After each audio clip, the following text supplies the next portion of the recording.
Good morning बच्चों, ज्ञान guidance programme में आपका हार्दिक स्वागत है। मैं आप लोग के बीच Mohammed Zahid Shah, mathematics teacher +2 Agrawal high school Belaganj से आपके समक्ष उपस्थित हूँ।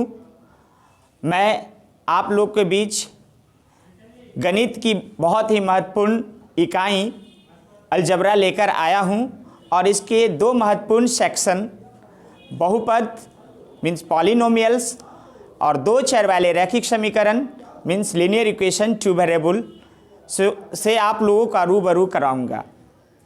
इससे पहले मैं आप लोग के एक सूचना के तहत बता दूं कि बिहार विद्यालय परीक्षा समिति द्वारा कोरोना काल से आपकी पढ़ाई जो बाधित हुई है उसको मद्देनज़र रखते हुए कुछ रियायतें दी गई है, जो सिलेबस में थोड़ी सी चेंजिंग किया गया है। आप देख लीजिए, परीक्षा का जो प्रश्नों का पैटर्न है अब कुछ अलग सा हो गया है, जो आपके हक में ही बहुत अच्छा है। देख लीजिए, मैं इस पर थोड़ा सा फोकस करने जा रहा हूँ। हमारा जो मैथमेटिक्स होता है वो 100 मार्क्स की होती है। 100 मार्क्स में हमारा 3 सेक्शन है, जिसमें सबसे पहला सेक्शन आता है ऑब्जेक्टिव, दूसरा सेक्शन आता है सब्जेक्टिव। ऑब्जेक्टिव में पहले जो था वो 60 क्वेश्चन बनते थे और 50 का जवाब देना होता है।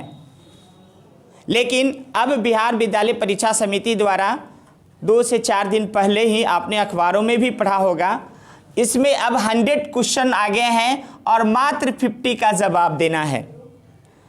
दूसरी तरफ सब्जेक्टिव में हमारा शॉर्ट आंसर टाइप क्वेश्चन आता है, जिसमें पहले 27 क्वेश्चन थे और 15 का जवाब देना था। लेकिन अब इसे चेंज करते हुए 30 क्वेश्चन बनाया जाएगा, जिसमें मात्र आपको 15 क्वेश्चन का जवाब देना है। उसी तरह से लॉन्ग आंसर टाइप क्वेश्चन में भी आप चलिएगा तो पहले भी 8 क्वेश्चन थे और 4 का जवाब देना था। आज भी 8 क्वेश्चन रहेंगे और 4 का ही जवाब देना है। इट्स मीन्स थोड़ी सी चेंजिंग देखने को मिल रही है। पहले हमारे नंबर ऑफ क्वेश्चन कितने थे? 95, जिसमें से जवाब देना था 69 क्वेश्चन का। लेकिन अब हमारे पास नंबर ऑफ क्वेश्चन हो जाएंगे 138 और जवाब देना है 69 का। इससे यह पता चलता है कि अब हमारे क्वेश्चन की संख्या जस्ट डबल हो गई है। तो ये हमारे लिए बहुत ही इम्पॉर्टेंट है और कम मेहनत करके अच्छे स्कोर करने का एक बहुत ही सरल और बहुत ही कारगर आप लोग के हक में आया है। मैं अब ज़्यादा समय गवाते हुए सीधा मैं विषय पर आता हूँ। बच्चों, पॉलिनोमियल्स मीन्स बहुपद। जैसा कि नाम से ही स्पष्ट होता है, यह अलजबरा के सबसे महत्वपूर्ण पार्ट्स माना जाता है। और इसके अंतर्गत हम लोग पहले समझेंगे कि बहुपद है क्या।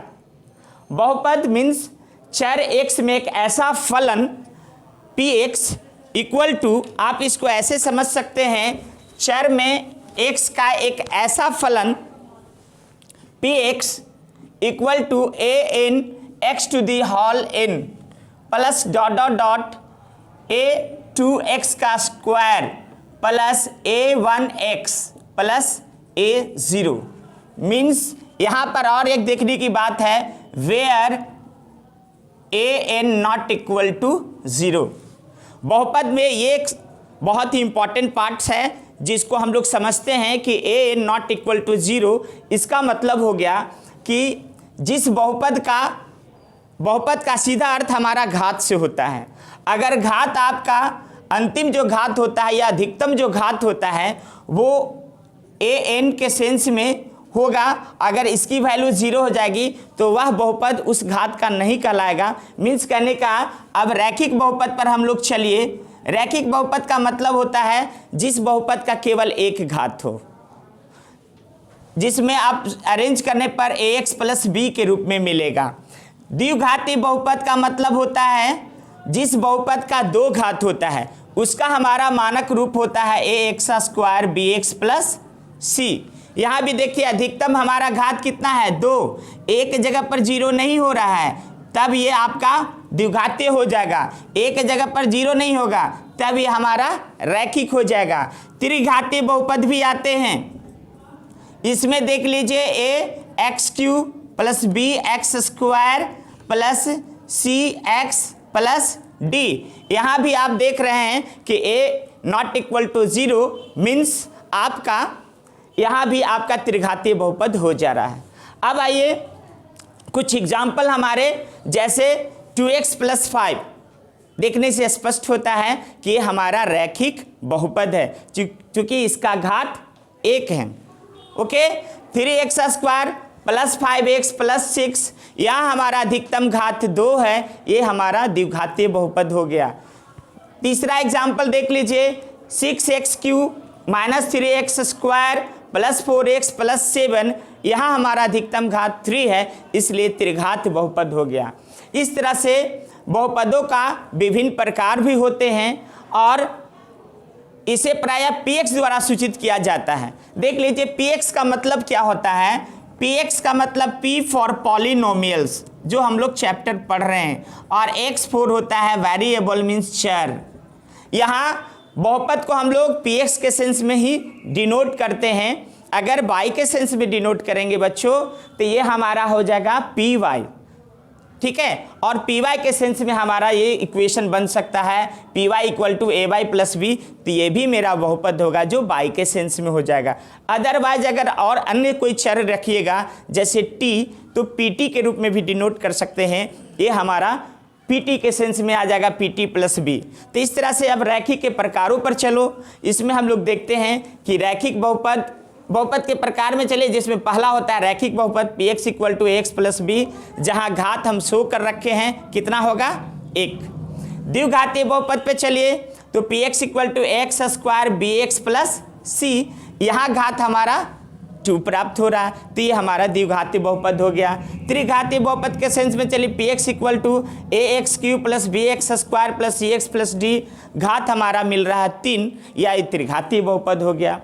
इस तरह से बच्चों अब हम लोग के बीच में सबसे महत्वपूर्ण बात है कि इस बहुपद से आपका 2 ऑब्जेक्टिव जरूर बनाते हैं, जिसमें से एक क्वेश्चन अवश्य ही रूप में आता है कि इसमें से कौन बहुपद है या इसमें से कौन बहुपद नहीं है।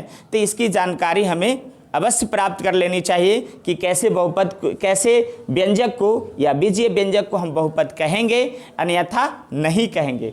तो देख लीजिए बीजीय व्यंजक का सबसे पहले बहुपद होने का सबसे बड़ा कारण है कि इसका जो घात होना चाहिए अऋणात्मक पूर्णांक होना चाहिए। अऋणात्मक पूर्णांक का मतलब होता है नॉन निगेटिव इंटीजर।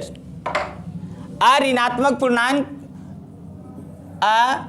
अऋणात्मक पूर्णांक मीन्स ये जो पूर्णांक होगा 0 से लेकर के 1 2 3 4 धनात्मक, 0 इंक्लूडिंग करते हुए धनात्मक कोई भी पूर्णांक ही सिर्फ होंगे। निगेटिव पूर्णांक में निगेटिव ही अंक आते हैं तो वो नहीं आना चाहिए, ठीक है। फिर फ्रैक्शन में भी होते हैं तो वो नहीं आना चाहिए। अब यहाँ यानी जिस बहुपद का घातांक माइनस में हो जाएगा तो वो बहुपद नहीं कहलाएगा, या जिस बीजीय व्यंजक का घातांक माइनस में आ जाएगा वो बहुपद नहीं कहलाएगा, या जिसका बीजीय व्यंजक का घात आपका फ्रैक्शन में हो जाए यानी बट्टे में हो जाए तो वो भी हमारा बहुपद नहीं कहलाएगा। तो इसी संदर्भ में चलिए हम लोग देखते हैं कि हमारा कौन बहुपद है या कौन बहुपद नहीं है। पहला क्वेश्चन पर या पहला एग्जाम्पल पे हम लोग ध्यान देते हैं तो पता चलेगा कि x 1/x² प्लस 2, यहाँ 1/x² में जब उसको हम लोग रिप्लेस करेंगे तो x की पावर -2 हो जाएगा। और जैसा कि अभी हम लोग जान चुके हैं कि जिस व्यंजक का घातांक माइनस हो तो वो बहुपद नहीं होगा, तो ये हमारा बहुपद नहीं है। फिर दूसरे एग्जाम्पल पे चलिए x² √2x प्लस 4, यहाँ हम लोग क्या देख रहे हैं कि x जो चर है उसका घात प्लस में है और यहाँ भी x चर है उसका भी घात प्लस में है, तो हमारा यह एक बहुपद है। तीसरी एग्जाम्पल देखिए, एक्स स्क्वायर रूट 2 एक्स के पावर -1 और +4 है, मीन्स यहाँ एक का पावर माइनस में आ गया, तो ये भी हमारा बहुपद नहीं आएगा। चौथी एग्जाम्पल देख लीजिए, X square +2 root X +1, means यहाँ भी रूट के फॉर्म में अगर हमारा चर आ गया तो भी हमारा बहुपद नहीं होगा। तो इस तरह से हम लोग बहुपद की पहचान बहुत ही सरलता से कर सकते हैं और इस पर हमारा क्वेश्चन आता है और आप आसानी से जवाब दे सकते हैं। अब आइए बहुपद का शून्यक। बहुपद का शून्यक भी आपका समझिए बहुपद चैप्टर का सबसे ज़्यादा क्वेश्चन इसी पर आधारित होता है। ठीक है, तो हम लोग शून्यक के बारे में समझेंगे। शून्यक है क्या, बहुपद का शून्यक किसको कहा जाता है? बहुपद में उपस्थित चर का वह मान जिसे प्रतिस्थापित करने पर बहुपद का मान शून्य हो जाए, वह बहुपद का शून्यक कहलाता है। ओके, जैसे आप देख लीजिए, रैखिक बहुपद x + b a not equal to 0 का शून्यक हमारा -b/a, ये कहाँ से आता है? मैं इस पर थोड़ा सा आपको फोकस कर दूं। यहाँ देख लीजिए, px equal to ax + b। अब जब इसकी शून्यक निकालने की बात आएगी तो हमारा पूरा बहुपद का मान शून्य हो जाएगा, यानी x का मान वैसा मान रखेंगे कि पूरे बहुपद का मान शून्य हो जाएगा। तो इस स्थिति में px को ही हम लोग 0 करके इसको कैलकुलेशन कर लेंगे। जब px को 0 करके कैलकुलेशन कर लेंगे तो ax + b equal to 0, then after ax equal to -b, then after x equal to -b/a। अर्थात यदि x के जगह पे -b/a रख देंगे तो ये पूरे बीजीय जो व्यंजक है, जो हमारा रैखिक बहुपद है, उसका मान शून्य हो जाएगा। अर्थात यह रैखिक बहुपद का शून्यक हमारा -b/a प्राप्त हो गया है। उसी तरह से द्विघातीय बहुपद के लिए आइए, तो यहाँ पर मैं बता दूँ कि आपने 9th क्लास में भी पढ़ा होगा कि जिस बहुपद का जितना घात होता है उतना ही उसकी शून्यक की संख्या होती है। तो देखा, रैखिक बहुपद का एक घात है तो शून्यक हमारा 1 मिले। अब द्विघातीय बहुपद के 2 घात हो रहे हैं, इसलिए शून्यक की संख्या भी इसकी 2 प्राप्त होगी। और जब शून्यक इसकी 2 प्राप्त होगी तो हम लोग उसको मानक रूप में अल्फा एंड बीटा द्वारा डिनोट करते हैं। तो यहाँ द्विघातीय बहुपद x square + bx + c where a not equal to 0 एकदम शर्त रहेगा। बहुपद का एक इंपॉर्टेंट शर्त है, मैंने शुरू में ही इसकी चर्चा कर लिया है। एक शून्यक क्रमशः अल्फा और बीटा हो तो ऐसे में ये दोनों जो फार्मूला है आप लोग के लिए बहुत ही इंपॉर्टेंट फार्मूला है, जिसमें मूलों का योग means alpha + beta equal to -b/a। Then शून्यकों का गुणनफल alpha × beta equal to c/a।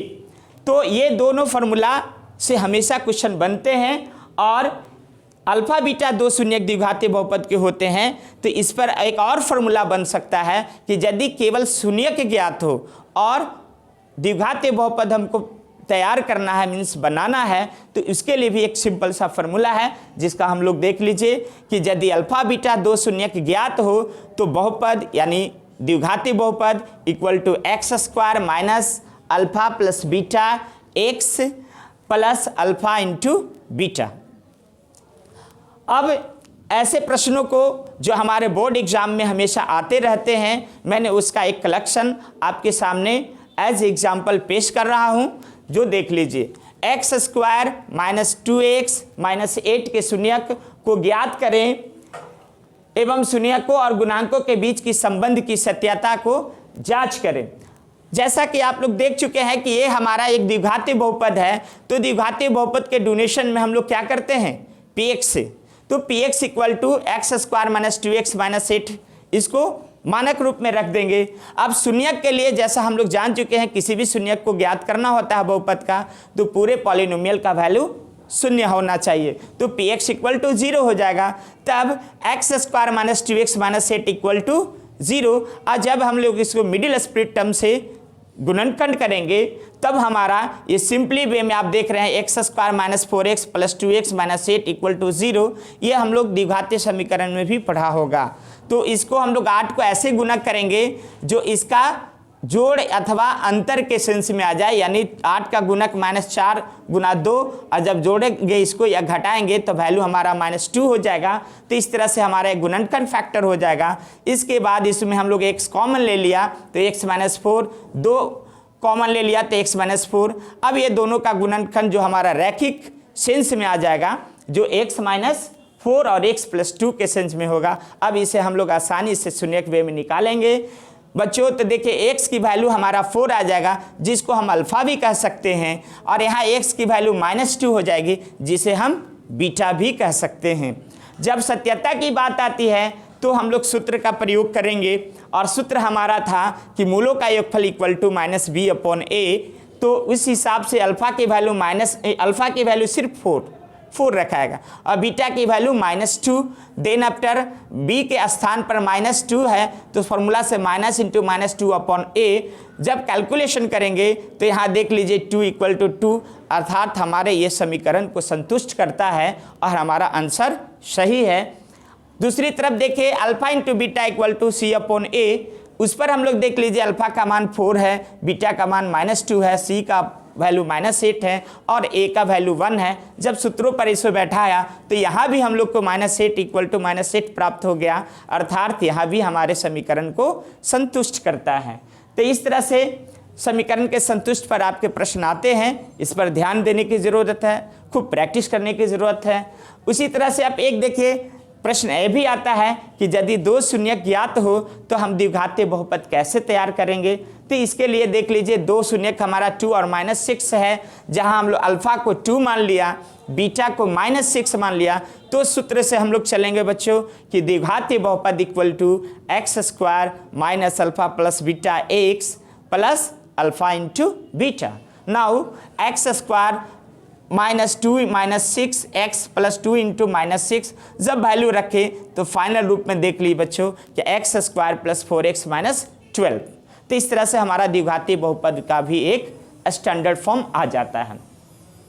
अब आइए त्रिघातीय बहुपद। ऐसे त्रिघातीय बहुपद से सिर्फ ऑब्जेक्टिव सेक्शन ही क्वेश्चन बनते हैं, लेकिन फिर भी हमें ज्ञान के लिए इसको पढ़ना बहुत ज़रूरी है और हम समझेंगे कि त्रिघातीय बहुपद है क्या। यहाँ पर देख लीजिए कि px का मतलब ax³ + bx² + cx + d a ≠ 0, जहाँ a है अधिकतम घात, a के साथ जो गुणक x है उसका अधिकतम घात 3 है, तो इसलिए हम लोग त्रिघातीय बहुपद भी कह रहे हैं। और त्रिघात बहुपद का मतलब ही होता है कि 3 घात है तो इसके शून्यक भी हमारा 3 प्राप्त होंगे। तो ऐसे स्थिति में इनके तीनों शून्यक को हम लोग क्रमशः अल्फा, बीटा एंड गामा द्वारा सूचित करते हैं। अल्फा, बीटा जब गामा प्राप्त हो जाएगा तो इस सेंस में इसके मूलों का योगफल का हमारे पास फॉर्मूला बन जाएगा -b/a, और alpha beta plus beta gamma plus gamma alpha = c/a। इसको कहते हैं 2 मूलों के गुणनफलों का योगफल। जब हमारा ये फॉर्मूला बनेगा तो इसकी वैल्यू बता रहा है c/a, ये फॉर्मूला है। फिर आइए अल्फा, बीटा एंड गामा तीनों का प्रोडक्ट हो जाएगा तो इसकी वैल्यू आ जाएगी -d/a। और त्रिघातीय बहुपद फिर हम लोग कैसे बनाएंगे, जब तीनों हम लोग का शून्यक ज्ञात हो। तो उसी स्थिति में त्रिघातीय बहुपद का भी हम लोग निर्माण कर सकते हैं जब 3 शून्यक आपको ज्ञात हो। जैसे px = x³ -alpha + beta + gamma x² + alpha beta + beta gamma + gamma alpha into x और -अल्फा बीटा गामा। ये हमारा एक त्रिघातीय बहुपद बनाने का सूत्र है। इसको आप ऐसे भी समझ सकते हैं कि x³ - मूलों का योगफल x² प्लस 2 मूलों के या 2 शून्यकों के गुणनफल का योगफल इंटू x और माइनस शून्यकों का गुणनफल। अब इसी पर आधारित हम देखिए कैसे जो हमारा क्वेश्चन आता है बोर्ड एग्जामिनेशन में। तो इसके लिए देख लीजिए त्रिघातीय बहुपद एक दिया रहेगा, उसमें पूछ सकता है कि इसके शून्यकों का योगफल का मान कितना होगा, उसके शून्यकों के 2 शून्यकों के गुणनफल के योगफल का मान कितना होगा, या शून्यकों के गुणनफल का मान कितना होगा। तो बच्चों सबसे पहले हम लोग इस बहुपद को लिख देते हैं। लिखने के बाद जो हमारा मानक रूप है उससे कंपैरिजन करते हैं तो पता चलता है कि a = 1, b = -4, c = 7 and d = 2। तब हम लोग सूत्रों पर चलें। सूत्र हम लोग प्राप्त कर चुके हैं कि इसके मूलों का योगफल इक्वल टू -b/a, तब हमारा वैल्यू माइनस और b के वैल्यू -4 है तो -4/a हो जाएगा, मीन्स वैल्यू 4 हो जाएगा। ठीक है, उसी तरह से दो मूलों के गुणनफलों का योगफल जब देखेंगे तो इसकी वैल्यू c है, c/a है, तो c की वैल्यू हमारा 7 है और a की वैल्यू 1 है, तो 7/1 मीन्स इसका वैल्यू 7 हो जाएगा। फिर चलिए अल्फा बीटा गामा यानी गुणनफल, तो -d/a, d की वैल्यू हमारा 2 है, फार्मूला से माइनस है तो -2/a मीन्स -2 प्राप्त हो गया। तो इस तरह से आसानी से हम लोग उसका सॉल्यूशन कर सकते हैं और परीक्षा में अच्छा नंबर से हम स्कोर कर सकते हैं।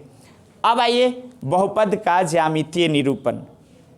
जैसा कि हम लोग जानते हैं अलजबरा को भी बहुत बच्चे समझते हैं कि अलजबरा को भी हम ज्यामिति में कैसे जोड़ सकते हैं, लेकिन है अलजबरा को भी हम लोग ज्यामितीय निरूपण कर सकते हैं, उसको ग्राफीय चित्रण किया जाता है। और ऐसे सेंस में हमारा जो कलेक्शन है वो देख लीजिए कि रैखिक बहुपद px equal to ax plus b का ग्राफीय चित्रण सरल रेखीय होता है। यानी बच्चों रैखिक बहुपद का जब ग्राफ हम लोग खींचेंगे तो उसका जो ग्राफीय चित्रण कैसा मिलेगा, एक सीधी रेखा में जाएगी। मैं उस पर भी चर्चा करूंगा, आपको ग्राफ के माध्यम से भी बताऊंगा। एक शख्स पर जहां पर वो काटेगा वही उसका शून्यक हो जाएगा और इसकी वैल्यू आ जाएगी -b/a और 0, यानी एक शख्स पर -b/a पर काटेगा इसलिए उसका शून्यक -b/a होगा और 0 उसका कोऑर्डिनेट जो बताता है वो 0 बताता है, पर प्रतिच्छेद करेगा। द्विघातीय बहुपद px equal to x² bx plus c where a not equal to 0 का ग्राफीय चित्रण खुला परावलय यानी पाराबोला फॉर्म में होता है। पाराबोला का मतलब होता है बच्चों, आप ऐसे देखे होंगे इस तरफ से यू आकार का ये इसी को हम लोग खुला पाराबोला बोलते हैं, या आपका सिंपल ऐसे भी आ सकता है नीचे की तरफ भी।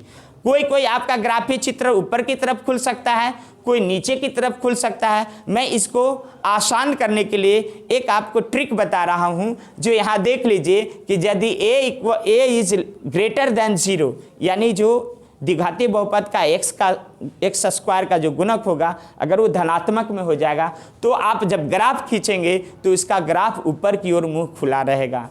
a अगर लेस देन 0 होगा और जब हम लोग ऐसे बहुपद का ग्राफ खींचेंगे तो उसका जो ग्राफीय चित्रण होगा मुंह उसका नीचे की ओर खुला रहेगा। अब आइए ग्राफीय चित्रण में एक चर मान वाले बहुपद एक शख्स को जितनी बार प्रतिच्छेद करेगा उतना ही उसके शून्यकों की संख्या होगा।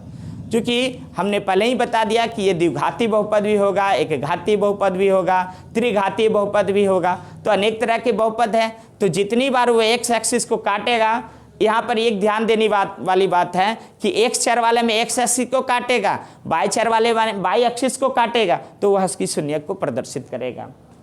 यहाँ देख लीजिए हमारा एक ग्राफ के माध्यम से मैंने एक सिंपल एक घातीय ऐसे ये दो चर वाले बहुपद है, लेकिन इसको एक घातीय के सेंस में बाई का मतलब यहाँ रख दिया गया है। तो ये आप देख लीजिए क्या है, एक सरल रेखा में इसका ग्राफीय चित्रण हुआ जो कि एक रैखिक बहुपद को ही बताता है। ठीक है, रैखिक बहुपद में हमेशा एक्स एक्सिस को काटेगा तो समझिए कि वह उसका शून्यक हो जाएगा। उसके बाद देख लीजिए ये हमारा पाराबोला शेप में है, चित्र से ही स्पष्ट हो जा रहा है बच्चों कि ये द्विघातीय बहुपद का ग्राफ है। और द्विघातीय बहुपद के ग्राफ में हम लोग यहाँ पर देख रहे हैं कि एक्स एक्सिस को एक बिंदु पर काट रहा है, इसलिए इसकी शून्यक की संख्या 1 हो जाएगी और जहाँ पर काट रहा है वही उसका मान को प्रदर्शित करेगा।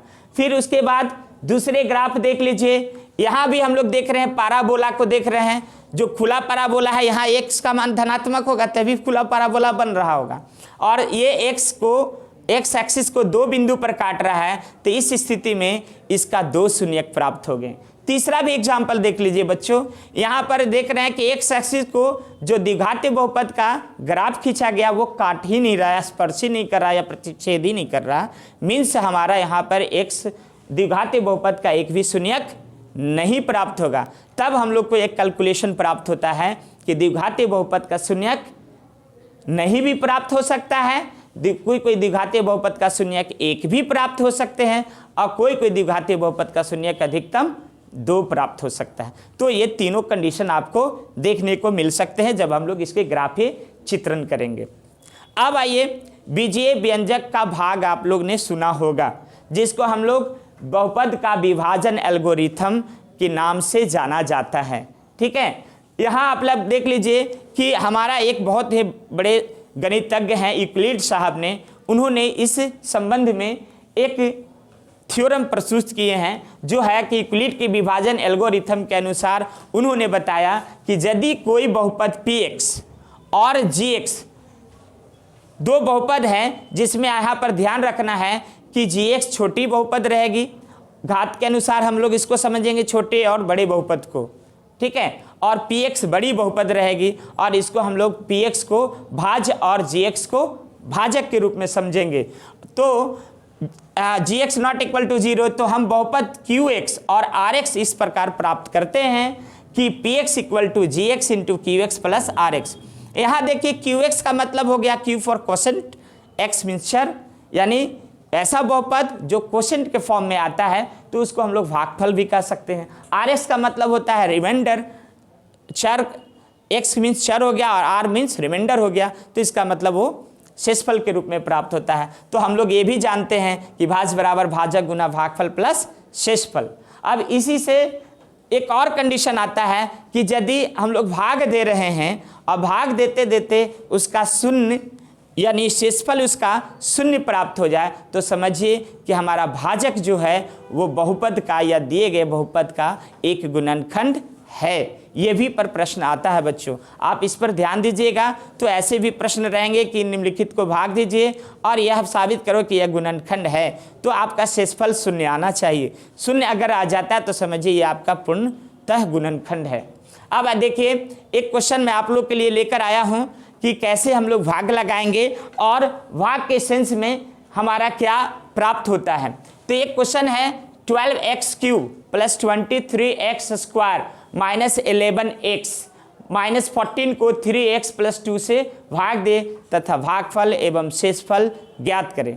तो जाहिर सी बात है कि सबसे अधिकतम घात हमारा 12x³ वाला आ रहा है पद या बहुपद, तो यह हमारा भाजक का काम करेगा और कम छोटी वाली जो है वो 3x प्लस 2 जो हमारा क्या आएगा, ये भाज्य के रूप में काम करेगा और ये भाजक के रूप में काम करेगा। तब जब हम इसको भाग देने की बात आती है तो यहाँ पर बच्चों हम समझ सकते हैं कि 3x में कितना से मल्टीप्लाई करेंगे कि 12x³ होगा। सिर्फ पहली जो आपका बहुपद का सबसे जो अधिकतम घात है उससे कंपैरिजन करना है।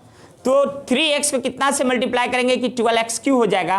तो बच्चों यहाँ पर 4x स्क्वायर से जब 3x में मल्टीप्लाई करेंगे तो 12x³ हो जाएगा और बस इसी को रखते हुए दोनों में मल्टीप्लाई करते हुए यहाँ जब हम लिखेंगे तो हमारा प्राप्त हो जाएगा 12x³ प्लस 8x स्क्वायर। अब भाग में हम लोग क्या करते हैं, भाग की क्रिया में घटाया जाता है। यहाँ भी हम लोग अलजेब्रा के भाग में घटाएंगे, घटाने पर साइन बदल जाती है बच्चों। तो साइन जब हम लोग यहाँ प्लस रहेगा तो यहाँ माइनस लिखा जाएगा, यहाँ भी प्लस है तो माइनस हो जाएगा।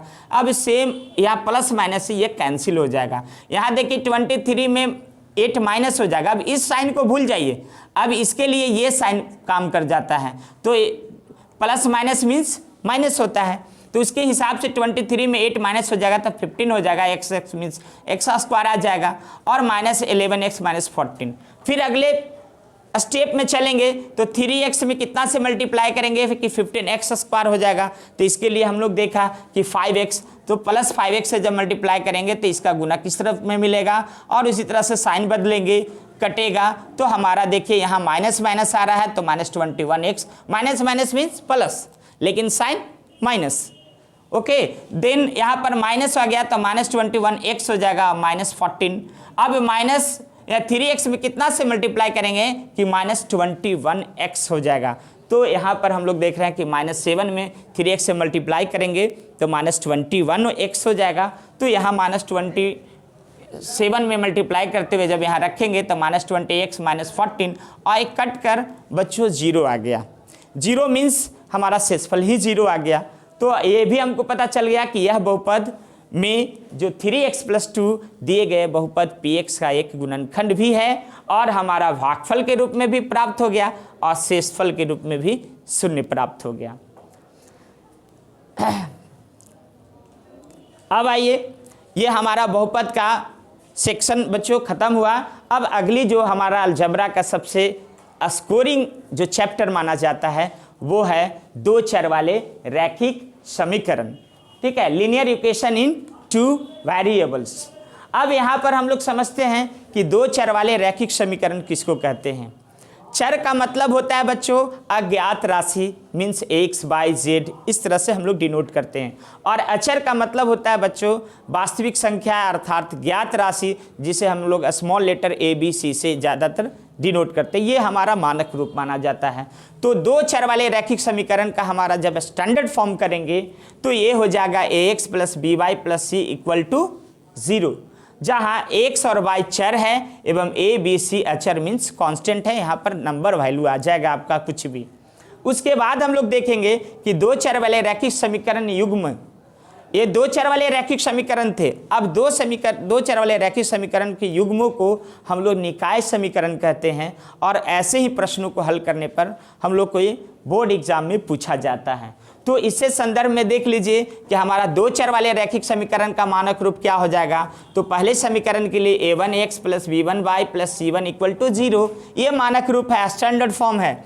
और दूसरे समीकरण के रूप में a2x plus b2y plus c2 equal to 0, ये हमारा दोनों समीकरण का एक पेयर है, जोड़ा है, युग्म है। और ऐसे दोनों समीकरणों के जोड़े को हम लोग समीकरण निकाय भी कहते हैं। अब यहाँ देख लीजिए, जैसे इसी पर जब हम लोग सेटअप करेंगे तो एक मानक हमारा एग्जाम्पल आ रहा है कि 2x minus 3y equal to 13, 7x minus 2y equal to 20। तो यहाँ हमारा ए बी सी के जगह पर देख रहे हैं बच्चों कि नंबर कोई संख्या रखा गया है और एक्स वाई जो था वो अपने नियत जगह पर है। अब आइए कि रैखिक समीकरण को हल करने पर ही ज़्यादा हम लोग का प्रश्न आता है। और बीजगणितीय विधि से इसे हम लोग 5 विधि का हल करने की बीजगणितीय विधि हमारे पास 5 है, लेकिन ज़्यादातर हम लोग 3 ही विधि का प्रयोग करते हैं। लेकिन फिर भी मैं इसको बारी बारी से आपको इस पर प्रकाश डाल देते हैं कि सबसे पहला विधि होता है लुप्तीकरण विधि, जिसको हम लोग बाय एलिमिनेशन मेथड भी कहते हैं। यानी इसमें से एक चर को छुपा के अन्य चर को निकालकर मान निकाल लेते हैं और दोनों वैल्यू एक्स और वाई को ज्ञात कर लेते हैं। दूसरा है प्रतिस्थापन विधि बाय सब्स्टिट्यूशन मेथड। तीसरा है वज्र गुणन विधि बाय क्रॉस मल्टीप्लिकेशन मेथड। तीसरा है तुलनात्मक विधि बाय कंपैरिजन मेथड। और चौथा है अनुपात निर्णय विधि, जिसको बाय रेशियो डिटर्मिनेशन मेथड कहते हैं। उसके बाद अब आप देख लीजिए कि हम लोग एक क्वेश्चन जो है आप लोग के लिए लाए हैं, हम लोग कैसे इसको हल करेंगे। तो हम लोग इसमें 3 विधि का ही ज़्यादा प्रयोग करेंगे। मैं पहली विधि लुप्तीकरण विधि से चल रहा हूं और आपको समझाने की प्रयास कर रहा हूं कि देखिए इसमें कितने आसानी से हम लोग इसको सॉल्व कर सकते हैं। तो हमारा एक क्वेश्चन है कि 3x plus 4y equal to 10, 2x minus 2y equal to 2। इसको लुप्तीकरण जब विधि से बनाएंगे तो बच्चों यहाँ पर ध्यान देना है कि लुप्तीकरण में किसी एक चर को हम लोग समान मान करेंगे। एक चर को समान मान करने के लिए कोई भी एक मानक संख्या से गुना कर सकते हैं। अगर गुणक नहीं मिलता है तो उसको ऊपर नीचे चर को लेकर के संख्याओं को गुणक रूप में हम लोग इसको इक्वलिटी करते हैं और फिर उसको कैंसिल करते हैं। तो यहाँ देख लीजिए, सबसे पहले यहाँ देखने की ज़रूरत है। जब हम लोग देखते हैं तो 2y और 4y का एक गुणक मिलता है, इसका मतलब दूसरे समीकरण में केवल हम 2 से गुना कर देंगे तो हमारा 4y के रूप में मिल जाएगा और हमारा ये एक चर समान हो जाएगा और उसे हम लोग कैंसिल कर सकते हैं। तो यहाँ देखिए नियम में आ जाएगा कि समीकरण 2 में 2 से गुना करके जोड़ने पर। बच्चों यहाँ पर थोड़ा सा और प्रकाश डाल दूँ आपको कि जोड़ा क्यों गया, घटाया क्यों नहीं गया। तो जान लीजिए आप लोग कि जोड़ा वैसे जोड़े बहुपद में किया जाता है कि जिसका जो साइन होता है वो अलग अलग हो, प्लस माइनस हो या माइनस प्लस हो। और घटाया वैसे पद में किया जाता है जिसका साइन आपका समान हो, यानी माइनस माइनस हो या प्लस प्लस हो। तो यहाँ हमारा जिसको समान कर रहे हैं वो हमारा अलग अलग साइन है, इसलिए इस स्थिति में जोड़ा जाता है। तब हम लोग जब समीकरण को सेट कर दिया 2 से गुना करके तो 4y और माइनस 4y आ गया, जोड़ने पर ये कैंसिल हो जाएगा। इसको जोड़ने पर 7x हो जाएगा और इसको जोड़ने पर 14 हो जाएगा। इसको हम लोग फौरन x की वैल्यू अब निकाल सकते हैं। तो x की वैल्यू क्या हो जाएगा, 14/7 मीन्स 2 आ गया। अब x का मान किसी भी समीकरण में रख दीजिएगा तो y का वैल्यू जो है आसानी से ज्ञात कर सकते हैं। तो समीकरण फर्स्ट में x का मान रखकर देखो बच्चों, हम लोग इसको फौरन निकाल लिया 3x + 4y = 10 मीन्स 3 × 2 + 4y = 10, और इस तरह से y की वैल्यू आपका 4/4 = 1। तो हमारा आंसर रूप में क्या आ जाएगा, x की वैल्यू 2 और y की वैल्यू 1। अगर इसको जांचना भी हो तो आप तुरंत इसको जांच सकते हैं। x और y की वैल्यू दिए गए समीकरण किसी में रख दीजिएगा तो उसके बराबर आ जाएगा, एक तरफ का बराबर आ जाएगा, तो समझिए कि आपकी वैल्यू सही निकाला हुआ। तो ये भी आप तुरंत फौरन वहाँ पर आप एक चेक करके आंसर को भी सेटिस्फाइड हो सकते हैं। दूसरी विधि देख लीजिए, प्रतिस्थापन विधि है। इसमें समीकरण किसी भी समीकरण को आप चल सकते हैं, फर्स्ट ले लीजिए, सेकंड ले लीजिए, आप इसके लिए स्वतंत्र हैं, फर्स्ट लीजिए या सेकंड। तो मैंने इसको समीकरण फर्स्ट से लेकर चल रहे हैं। इसमें 3x + 4y = 10 है और 3x = 10 - 4y हो जाएगा। जब उस तरफ जाएगा तो साइन बदल जाएगी, तो इसलिए 4y जाकर दूसरी तरफ -4y के रूप में हो जाएगा और x की वैल्यू 10 - 4y = 3। और जो x की सेंस में जो मान निकाला उसको समीकरण 3 रखेंगे, और समीकरण 3 रखने के बाद ये x का जो मान है अगर हम लोग समीकरण फर्स्ट से निकाला है तो समीकरण सेकंड में रखेंगे, अगर समीकरण सेकंड से निकालेंगे तो समीकरण फर्स्ट में बैठाएंगे। ठीक है, तो इसी स्थिति से समीकरण फर्स्ट से चला था तो समीकरण सेकंड में हम x का मान रखने पर, तो देखिए समीकरण सेकंड हमारा यह था। इसमें हम जहाँ x है वहाँ पर x की वैल्यू जो हमारा 10 - 4y/3 था रख दिया। रखने के बाद कैलकुलेशन हमारा देख रहे हैं बच्चों, 2 10 मीन्स 20 - 8y और 3 से मल्टीप्लाई हो जाएगा लघुत्तम लेते हुए, तो यहाँ 6y हो जाएगा /3 = 2, और 28 में और 6 ऐड हो जाएगा तो -14y क्रॉस मल्टीप्लिकेशन से 6 हो जाएगा। यहाँ 14y = 14 को इस तरफ रखेंगे, साइड चेंज करेंगे, प्लस हो जाएगा, 20 - 6 हो जाएगा मीन्स 14। y की वैल्यू 14/14 मीन्स 1।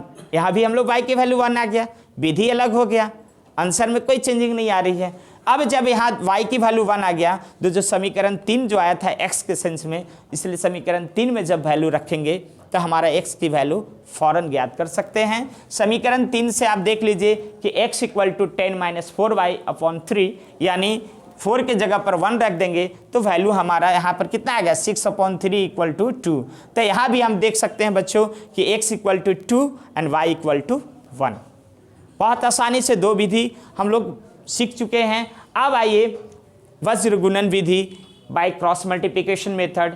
इसमें क्या देखना है कि सबसे पहले जो आपका 2 चर वाले रैखिक समीकरण है उसके मानक रूप को हम लोग समझ लीजिए। तो मानक रूप तो हम लोग ये देख चुके हैं। अब जब मानक रूप में है तो वज्र गुणन में क्या किया जाता है कि अगर x वाली वैल्यू को हम ज्ञात करना होता है तो x को छुपा देते हैं, तो x के बाद जो हमारा जो गुणक मिल रहा है b1 b2 और c1 c2, तो फौरन इसको लिख देंगे b1 b2 और c1 c2। फिर जब हम y को छुपाएंगे तो जहाँ से आपका लास्ट करेगा b1 b2, जब y को पूरे को छुपाएंगे तो हमारा क्या मिल रहा है, c1 c2 मिल रहा है भी, a1 a2 भी मिल रहा है। तो c1 c2 पहले से लिखा हुआ था तो सिर्फ लिखाएगा a1 a2। ठीक है, और जब यहाँ कुछ नहीं चर है तो इसलिए 1 रखते हैं, तो 1 को जब छुपाएंगे तो हमारा मिल रहा है a1 a2 b1 b2। तो पहले से a1 a2 यहाँ पर है तो केवल लिखा जाएगा b1 b2, और उसको एक क्रॉस मल्टीप्लिकेशन गुणक के सेंस में समझ लीजिए कि b1 × c2 हो जाएगा b2 × c1। तो हमारा x का जो मान बताएगा वो b1 × c2 - b2 × c1।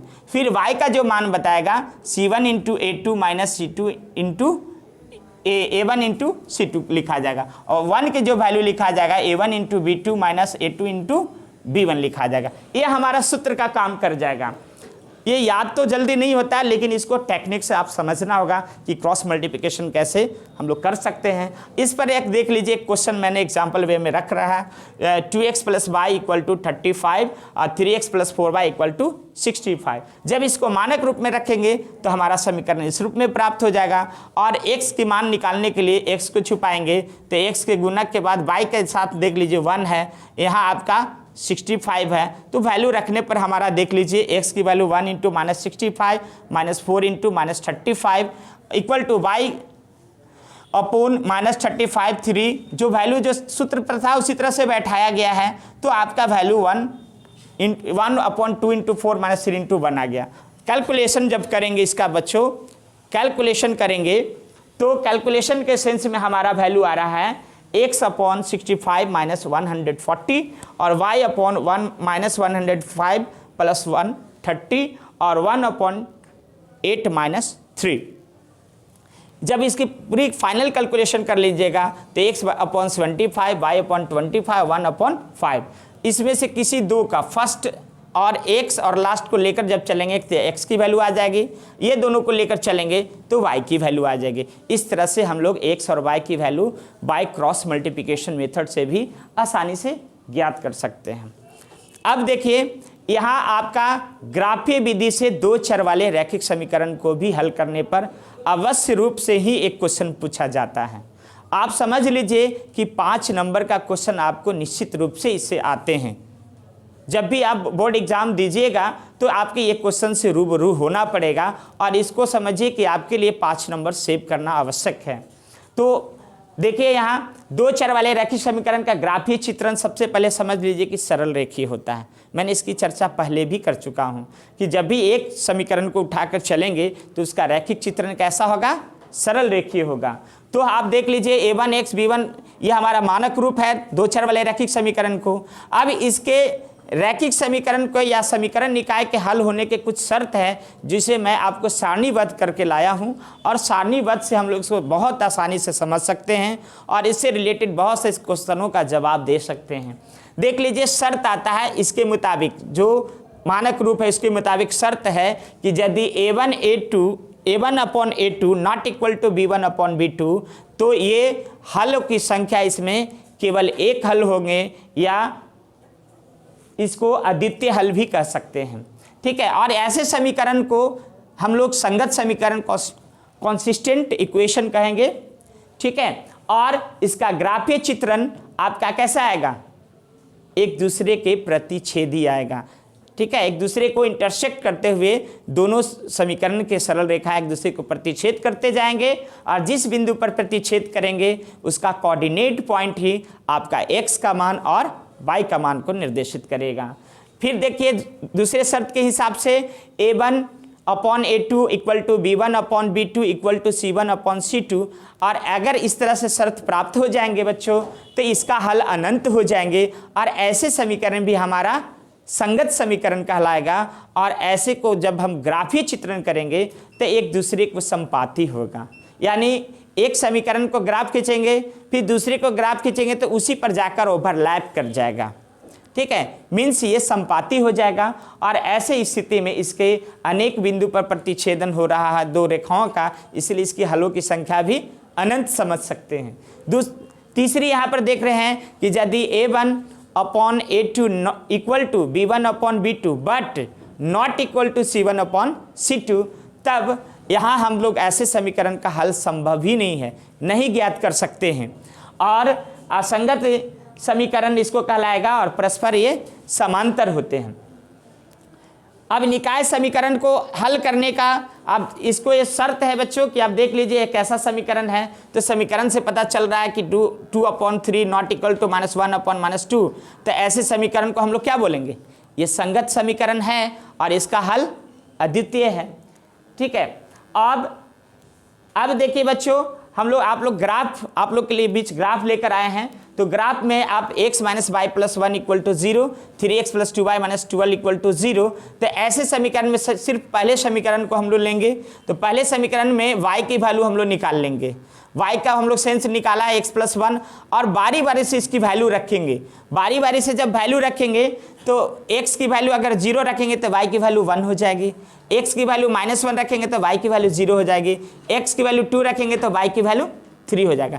इस टाइप का अब एक टेबल पहले समीकरण फर्स्ट का तैयार करेंगे, सेम एज सेकंड का भी इसी तरह से एक समीकरण वे में हम लोग y का मान निकाल लिया 12 माइनस 3x प्लस 2, तो x जब पर 0 रखेंगे तो y की वैल्यू 6, ये समीकरण से पता चल रहा है। जी 0 रखिएगा तो 12y/2 मीन्स 6 आ जाएगा, इसी तरह से 2 रखिएगा तो 6 होगा, 6/2 मीन्स 3 आ जाएगा और 4 रखिएगा तो 12 माइनस 12 0 हो जाएगा। जब हम इसको ग्राफीय चित्रण करेंगे तो ग्राफ से आप लोग को पता है कि पूरे ग्राफ को पहले हम लोग 4 पार्ट में बांट देंगे, 4 क्वाड्रेंट में बांट देंगे।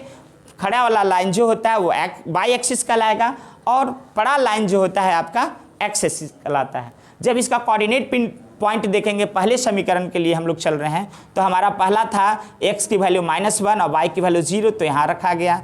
दूसरा वैल्यू है x की वैल्यू कितना, x की वैल्यू आपका 0 था, y की वैल्यू 1 हो गया।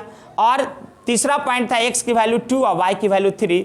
तो इस पर रखते हुए यहाँ पर ये ध्यान रखना है कि ज़्यादा नहीं खींचना है, 2 या 3 ही पॉइंट को लेकर आप ग्राफ खींच दीजिएगा, आसानी से आपका सॉल्यूशन हो जाएगा।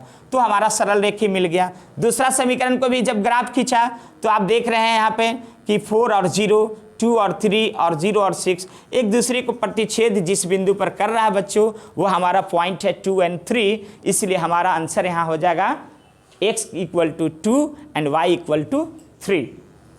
देख रहे हैं। उसके बाद फिर आप देख लीजिए k के वह मान ज्ञात करो जिसके दिए समीकरण निकाय का अनंत हल हो। तो ऐसे प्रश्न भी हम लोग सेटिस्फाइड वे में कर सकते हैं। तो k/12 यहाँ पर ये निकाय का अनंत हल है, तो अनंत हल का शर्त ये हो गया, इसमें k/12 3/k और k-3। जब k में किसी दो को हम लोग कंपेरिजन करेंगे वैल्यू, तो इसकी वैल्यू आ जाएगी k = 6 और यहाँ भी k = 6, अर्थात k का मान जब हम 6 रखेंगे तो ये हमारा अनंत वैल्यू की तरह समीकरण तैयार हो जाएंगे। अब आइए शब्द समस्या। शब्द समस्या में क्वेश्चन में क्या होता है बच्चों कि इसमें बहुत तरह हमारे दैनिक जीवन में प्रयोग होने वाले ये समस्याएं होता है, जिसमें केवल 2 डायमेंशन होते हैं। जैसे आप देख लीजिए 2 अंकों की संख्या में इकाई दहाई के सेंस में आता है, तो इकाई को x, दहाई को y मानकर चलेंगे। पिता पुत्र की आयु में भी आपका ऐसे प्रश्नों को हल करते हैं। भिन्न की संख्या में आंसर हर पर आधारित प्रश्न रहते हैं, उसको भी हल करते हैं। और चाल दूरी समय पर भी आपका ऐसे प्रश्नों को हल करते हैं। तो इसमें आप देख लीजिए कि 2 अंकों की एक संख्या के अंकों का योगफल जो प्रश्न है, इसमें हम लोग जैसी 2 अंकों की संख्या आएगा तो आप दहाई अंक x और इकाई अंक y मान लीजिए, और वैसे संख्या को हम लोग जब मानक रूप में रखेंगे तो 10y + y हो जाएगा, और अंक पलटने पर बनी संख्या हो जाएगा 10y + x। इतना डायलॉग होता है। उसके बाद प्रश्न के हिसाब से चलेंगे तो 2 अंकों का योगफल 8 था, तो इसलिए x + y = 8। और दूसरा पुनः प्रश्न से चलिएगा तो मूल संख्या में पलटने वाली अंक संख्या घटाएंगे तो 18 हो जाएगा। जब इसको कैलकुलेशन करेंगे बच्चों तो x - y = आपका 2 प्राप्त हो जाएगा। अब ये दोनों समीकरण जब प्राप्त हो जाएगा तो आप उसको आसानी से वैल्यू रख दीजिए और ज्ञात कर सकते हैं। थैंक यू बच्चों। तो इस तरह से हमारा समाप्त हुआ। Thank you. आप सुरक्षित रहें और स्वस्थ रहें।